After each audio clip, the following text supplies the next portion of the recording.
Halo, apa kabar? Ini Bung Rocky kalau kita ngomongin IKN, ini pasti ada dua hal, dua opini yang berbeda sekali. Opini pemerintah pasti ini fokusnya bagaimana ini mereka akan menyelenggarakan upacara 17 Agustus. Itu fokus utama. Saya kira setelah itu terjadi apa? Setelah 17 Agustus itu whatever will be. Gitulah kira-kira ya. Karena tanda-tandanya semacam itu. Ibu Sri Mulyani pada Maret kalau tidak salah ya sudah memberikan warning bahwa anggaran untuk IKN itu tersisa tinggal 17 triliun koma sekian dari 90 triliun itu ya Bung Rocky, karena sudah 80% dipakai gitu. Dan ini sekarang ini ternyata tiba-tiba kemarin dalam rapat di DPR, wakil ini apa ya jabatannya PLT, Kepala Otorita Raja Juli Antoni itu minta tambahan usulan, dia menyebutnya begitu. Usulan itu artinya kalau disetujui DPR ya terima kasih, kalau enggak ya keterlaluan. 29 triliun lebih gitu. Untuk apa? Ini untuk perawatan, karena nanti kan setelah diserah terimakan ini kan akan jadi benda milik negara gitu disebutnya ya. Ada istana, ada macam-macam itu harus dirawat, dan itu memerlukan dana 29 triliun, Bung Rocky.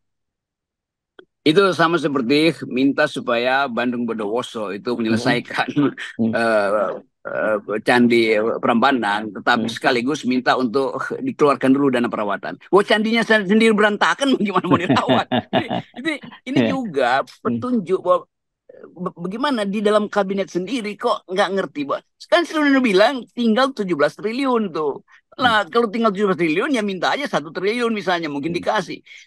Tinggal 17 triliun, bahkan minta 29 triliun. Artinya ngutang 12 triliun lagi kan. Jadi mm, di dalam pemerintah sendiri nggak ngerti informasinya kan. Kalau informasinya udah negatif, bagaimana mau diminta tuh? mm. Jadi kelihatannya nih IKN ini betul-betul semacam bancakan dari berbagai sudut pandang, dari mereka yang rakus tapi nggak ngerti bahwa sumurnya udah kering. Itu dasarnya kan. Kita bayangkan misalnya bagaimana ada ibu kota yang nggak ada sumber airnya tuh.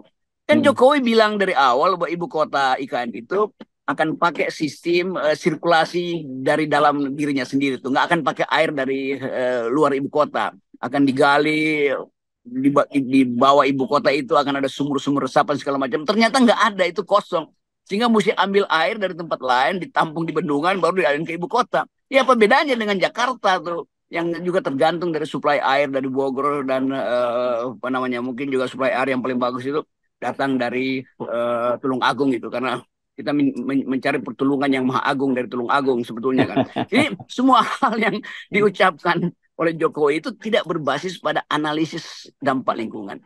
Harusnya dari awal diberitahu bahwa IKN itu tidak ada air. Kenapa tidak ada air? Ya karena struktur bumi bumi Kalimantan ini seperti itu. Tetapi dianggap bahwa itu bisa diselesaikan di kemudian hari. Sekarang kesulitannya terjadi, justru airnya yang paling penting sampai bulan Juli nanti belum ada ditemukan di bawah tanah ikan itu kan. Jadi memang pada akhirnya kita mesti terangkan pada publik bahwa Jokowi menipu, Jokowi berbohong. Gimana dia mulai berbohong? Ketika AMDAL itu tidak dibuat, atau AMDAL dibuat setelah keputusan politik. Nah itu juga kacau cara berpikirnya. Mestinya ada AMDAL dulu, baru ada keputusan politik. Nah sekarang masalah AMDAL itu muncul satu persatu. Ya, belum lagi ternyata kemudian terungkap bahwa sebenarnya kan mereka ini Bappenas ini menggunakan McKinsey ya, konsultan internasional untuk membuat perencanaan planningnya ibu kota negara baru. Tapi kemudian terungkap bahwa ada patok-patok yang dibuat, titik-titik yang dibuat oleh McKinsey itu digeser-geser aja oleh Pak Jokowi. Dan kita tidak tahu pertimbangannya apa Pak Jokowi. Kita menduga apakah ini berkaitan dengan mistis atau sebenarnya teknis gitu. McKinsey itu lembaga riset dan surveyor yang udah terkenal, mungkin setara dengan Nabi Musa itu, yang mampu mendeteksi bahwa laut laut mati itu bisa Mhm. dia belah dengan satu tongkat. McKinsey punya pengetahuan semacam itu. Karena itu yang dibuat McKinsey itu sebagai riset pertama, itu betul-betul dasarnya adalah efisiensi. Dasarnya adalah kemampuan untuk menghidupkan arsitektur bersamaan dengan daya dukung lingkungan. Nah Jokowi pindah-pindahin patok itu artinya si McKinsey bilang ini orang nih nyawa gue ini untuk bikin kacau, apa dia nggak ngerti bahwa fungsi dari konsultan itu adalah membentuk konsep dari awal tuh. Jadi memang Jokowi mungkin dukunnya bilang jangan pakai McKinsey tuh, karena dukun Jokowi itu nggak percaya pada ilmu pengetahuan. Jadi itu yang terjadi di IKN. Nah itu yang kemudian sekarang berantakan. Jadi dari awal kita tahu ini konsep IKN ini tidak dibentuk atas dasar temuan ilmu pengetahuan, tetapi dengan mimpi mistik atau ambisi Jokowi aja kan. Ya, iya, iya. Nah, tadi kan Anda menyinggung soal Loro Jonggrang. Ya, kalau Loro Jonggrang kan kemudian Bandung Bondowoso mengkutuk Loro Jonggrang jadi satu candi, jadi lengkap begitu ya. Jadi candi Loro Jonggrang. Kalau ini siapa yang harus dikutuk untuk mewujudkan IKN ini kan jadi nggak akan terwujud begitu.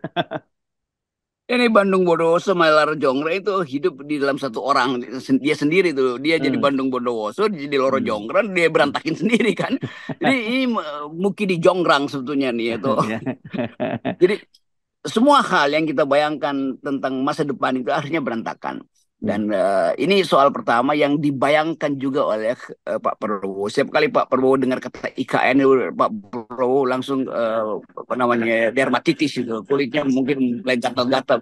Karena ini adalah soal yang menyangkut masa depan pemerintahan Pak Prabowo nanti tuh. Begitu simbol IKN berantakan, maka seluruh aspek keberlanjutan juga hilang tuh. Dan dia mesti terangkan pada Jokowi bahwa ini tidak mungkin dilanjutkan. Tapi bagi Jokowi nggak bisa, ini harus dilanjutkan tuh. Kenapa? Karena ini perintah dukun, bukan perintah ilmu pengetahuan. Ya, ya, ya, ya. Dan yang menarik kan begini, dalam kasus ini, ya, dalam kasus batas ambisi dari Jokowi itu kan APBN. Mau nggak mau akhirnya seperti itu juga. Dan saya kira batas realitas atau kompromi Pak Prabowo untuk melanjutkan atau tidak IKN dan warisan-warisan Pak Jokowi itu juga IKN juga, begitu, Bung Rocky.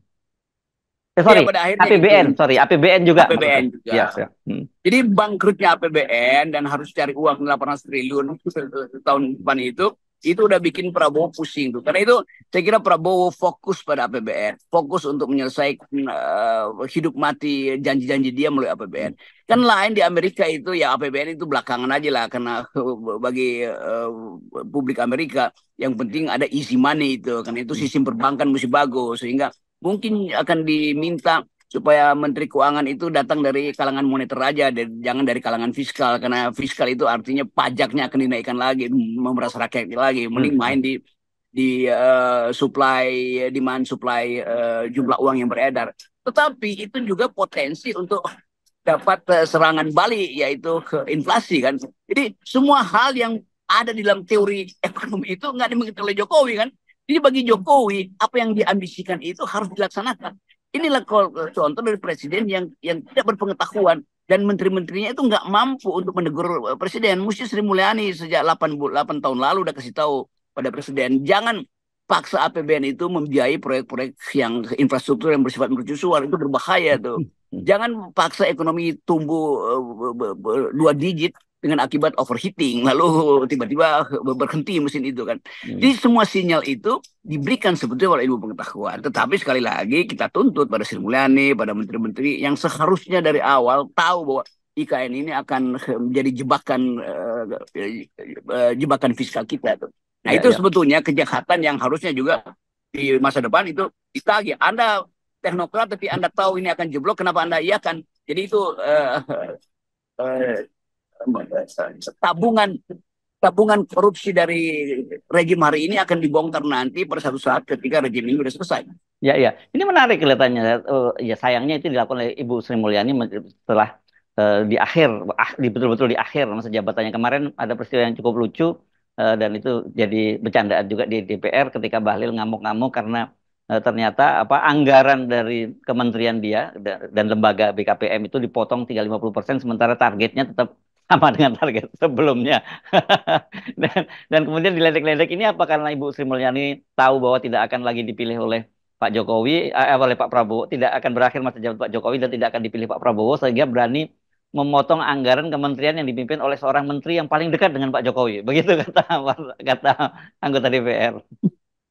Ya tentu kita lihat ada kemasukakalan dari apa namanya nih proyek atau strategi austerity dari Ibu Sri Mulyani itu penghematan sebetulnya. Tetapi orang akhirnya lihat ya kalau dihemat itu yang kenanya Bahlil itu pasti memang bikin Bahlil cacing kayak cacing kepanasan itu. Dan dia sebetulnya sudah berupaya untuk memperlihatkan kepada Pak Jokowi bahwa Jokowi akan diselamatkan kalau ormas-ormas yang mulutnya cerewet nanti disogok, disumpel dengan tiup. Ternyata gagal juga tuh. Jadi Bahlil dua dikerjain oleh Sri Mulyani, dikerjain juga oleh ormas-ormas yang tadinya dianggap akan mendukung dia tuh. Ya udah itulah nasib dari Bahlil yang Oke, ya jadi ini tanda-tandanya semacam itu. Investasi memang akan sangat berat begitu dan saya kira ini bagi para investor tentu wait and see bagi pemerintahan baru ya, Bung Rocky kan lagi-lagi semata-mata kalau para investor itu masuk ke suatu daerah, suatu negara misalnya bukan hanya semacam opportunity, tapi bagaimana jaminan di sana soal soal ke soal hukumnya dan sebagainya dan sekarang saya kira ada pertimbangan yang lebih sophisticated lagi berkaitan dengan masalah lingkungan dan soal hak asasi manusia. saya kira itu yang akan jadi sinyal apakah investor atau dunia internasional akan mendukung pemerintahan Prabowo atau tidak tuh. Hmm. Tentu yang pertama portofolio kabinet akan dinilai itu apakah portofolio kabinet itu menunjukkan menteri-menteri yang pro lingkungan atau di dalamnya justru banyak menteri-menteri potensial lakukan korupsi di bidang lingkungan atau korupsi di bidang pangan kan. Jadi sekarang data-data yang masuk ke lembaga-lembaga surveyor asing itu yang otaknya bagus dan ke LSM dunia itu mereka memantau nih apakah kabinet Pak Prabowo itu akan hijau atau justru merah. Merah bukan karena ada PDIP, merah karena di dalamnya banyak red tape itu, banyak birokrasi yang menunggu malak sana malak sini. Jadi menteri-menteri strategis di bidang ekonomi terutama atau menteri pangan yang sedang dipromosikan Pak Jokowi mesti betul-betul menteri yang bebas dari celaan atau bebas dari dugaan pemain di belakang layar untuk memungkinkan bidang-bidang strategis pertanian, kehutanan, dan tambang kita itu dipermainkan oleh kartel. Jadi itu saya kira pesan kita supaya hati-hati Pak Prabowo. Jangan sampai kabinet Anda disebut sebagai kabinet yang penuh dengan jebakan korupsi. Ya, dan kabinet orang-orang toksik. Nah, itu lebih bahaya lagi. Ya, itu dia toxic person ada di situ semua tuh. Oke, baik, makasih, Bung Rocky ya. Ya, Kita salam ngobrol. akal sehat.